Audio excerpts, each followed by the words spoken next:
Siamo con Cristina Zalin e il sindaco che avvalla il tutto, perché Cristina ci deve fare un annuncio particolare. Cosa vi siete inventati voi, ex studenti di Casugliani, forse la frazione più piccola, una delle frazioni più piccole di Portotolle? È partito tutto da un messaggio inviato su Facebook tramite un docente che lavorava nella scuola di Casugliani.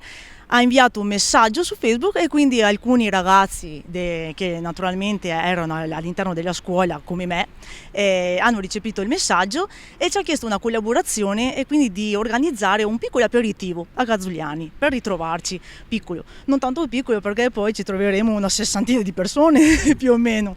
E così è partita un po' la collaborazione tra l'insegnante e noi allievi, chiamiamoci così, insomma, no?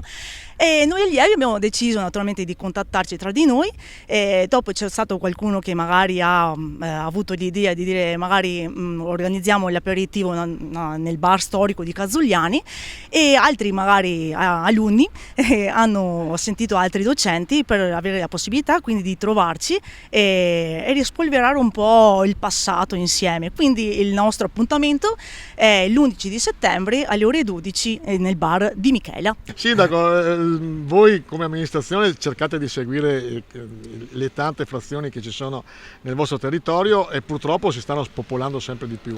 Sì, questo è un dato di fatto. Casugliani è una frazione piccolissima dove però le radici sono ben profonde all'interno della frazione. È vero che purtroppo per tutta una serie di motivazioni, partendo dai servizi, chiaramente tanti si spostano magari verso il centro del paese, così, però comunque la comunità è ancora coesa, è ancora forte. Fino a qualche anno fa si faceva ancora la sagra, solo fino a 6 anni fa c'erano ancora le scuole, quindi insomma è una frazione che ha la sua importanza storica così come tutte, ed è giusto accompagnarli anche attraverso queste piccole iniziative che però, come ha detto dal numero che saranno presenti, coinvolge praticamente tutto il paese, e credo che sia insomma buona cosa essere partecipi come amministrazione per portare poi il sostegno di tutta la comunità.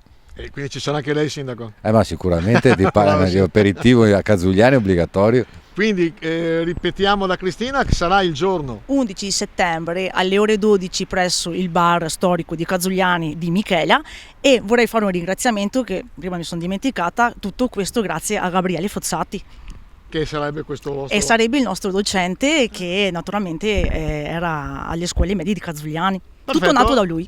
Buon Grazie. divertimento. Grazie a voi. Grazie.